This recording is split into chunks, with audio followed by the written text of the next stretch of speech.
everybody else. Yeah. I don't know if you put it in there. I did want to talk about a couple other rookies. Is now a good time, or should we table that for a bit go later? ahead. Okay. Since we were on the subject of Detroit, obviously, Moritz Seider and Jesus Christ. If Lucas you're going Raymond. towards a certain Shark rookie, I do have that marked down for later. No, it is not. I want to talk about the Rangers, and I want to talk about Kakko and Alexis Lafreniere. What is going on? What, 5 points between them? 4 points between the two of them?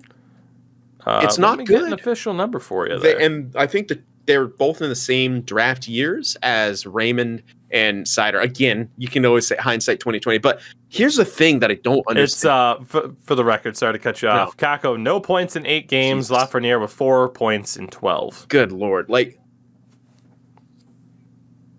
I remember Kakko being hyped up to all hell, and I don't think he's spent... I think they just kept playing him NHL, right? He never went back to Europe. He never did AHL stuff. And correct. I don't... he didn't even play last year in Finland from the looks of it. He didn't split time, at least according to Cap Friendly. I don't know how it happens, but if like all these, like Kakko was pretty hyped up. Lafreniere, he was, huge pick, this number 1 guy, and the guy. Yeah.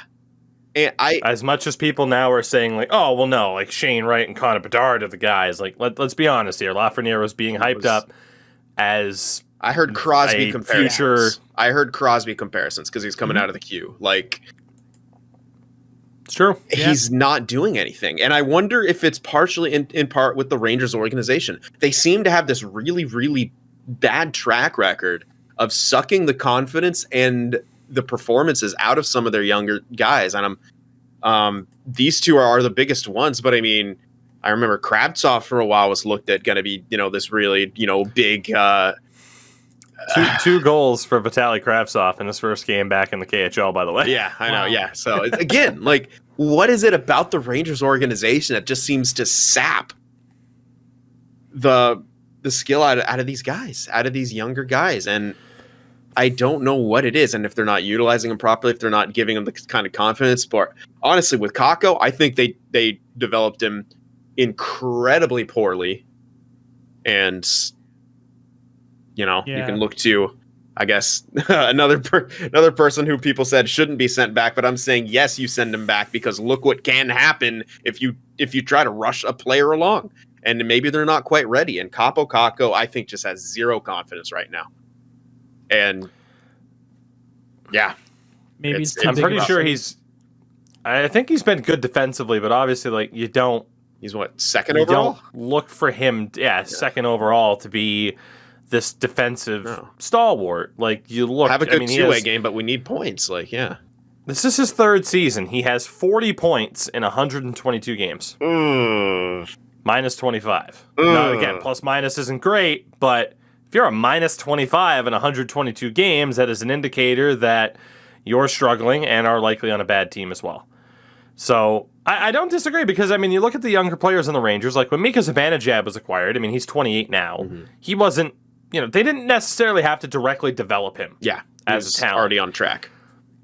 So, you're looking, I mean, like Philip Hedl as well, like he has 3 points in 12 games this year. He's 22, so I mean, you could put him in the same category as a former first-round pick. Yeah. But I mean, I guess you look at Adam Fox as the exception to the rule, but it's like, okay, well, Adam Fox didn't get rushed to the NHL. Right? Yeah, I mean, he spent, 2 years at Harvard? 3 years at Harvard? I mean, he had time to season in the NCAA for a while. It's worth the question. I agree, because, hey, how far are the New York Rangers going to go if Kakko and Alexis Lafreniere can't really find that high-level game? I mean, hey, they're both 20 years old. It's not a ship is sinking situation yet, but it's a little bit concerning, because, I mean, as everyone kind of knows, like when they won the lottery to get Lafreniere number 1 overall, people were laughing like, "Oh my God, this team, they didn't even need it. Now they're over the top." Yep. And yeah, they're still young, but we also see players that are in that age group that have figured it out a little bit faster. Yeah, and it's also is that tough. down to the players? Is that down to the team? Yeah, like the bright lights in New York is so much media presence as well. Like that's intimidating to kind of come into, especially. I mean, Lafreniere probably a bit more used to it coming out of the Quebec side of things, but for Kakko, I mean, god damn, I just remember his first one. Hello, wow. I love this city. Like he looks so uncomfortable in front of the camera. I can't imagine what that kind of hype and that kind of pressure on him. And without the results to back it up, I feel bad for him. And I just don't think he was put on the proper development track to succeed. I think they rushed him along, and yeah.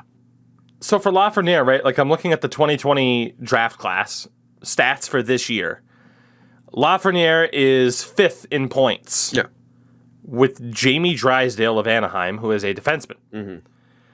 Ahead of Lafreniere in terms of points right now, Tim Stützle, Dawson Mercer on New Jersey, Anton Lundell, and Lucas Raymond. Yeah.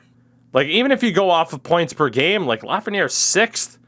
He has a points per game total that matches Yegor Chinnikov. And remember, Chinnikov in that draft, people were like, who the hell is Yegor Chinnikov? Yeah, and he has the same point per game. Granted, we're only like 10 games into the season. Chinnikov's played less than 10 games. Oh, my God. But that's where we're at. And if you want to look as well at Kakko, there are 25 players from the 2019 draft that have played at least a game this season. Obviously, Kakko has no points. Yeah. Obviously, Jack Hughes only played 2 games and had 3 points in that time. But, dude, even Bowen Byram, I know he's on Colorado, but he's the defenseman that has 8 points in 10 games. Yeah, that's the Moritz Seider has 10 points in 13 games. Artur Kaliev, who slipped to the second round, if I'm not mistaken, on the Kings, has 5 points in 10 games. He's on the Kings. What's wrong? I agree. It's worth pointing out. I was just going to bring that up. It's like, it's not like the Rangers are suffering for talent. It's not like they have, not a lot of offensive talent on their roster. They got Adam Fox. They got Mika Zibanejad. They have Artemi Panarin. I mean, and Chris Kreider's looking good again. It's like, it's not like this. This was hailed as, they're going to start being a contender. That's the kind of skill level they're starting to bring. They have an incredible, dare I say, on the verge of being an elite goaltender. If he's not already there, they need those young guys to produce. This is the time where you want to be capitalizing on those ELC years and start to load up. And if that's just kind of crazy, I think the one person on that first list you listed, goddamn, who has maybe a more talented roster is Lundell. And that's the only one I could say without a shadow of a doubt is on a more talented roster than Lafreniere's. I don't get it. It's bizarre. And it's just, I saw that stat, like 4 points combined between them and like 20 something between Seider and Raymond. Good God. Yeah. I think the one issue with Laf was because of the pandemic. They couldn't send. I didn't think they had an issue where they couldn't send him down. They didn't want to send him down, so they brought him up for the year. And like he played decent in the first year. It took a while to get ready, but now he's just. I don't want to say he's off of a cliff, but just I think it's just the city and the everything and the pressure maybe be getting to them. I mean, like you even said, Kakko stood there as like, wow, I like it here. It's this big city and like all that. He's Russian now. Yeah. No, he was like, wow, it's a very big city. Yeah, he was poor guy. It's so bad. Everyone was just like blink twice if you're not being held up. Yeah. So with that, a fair point. In terms of other talk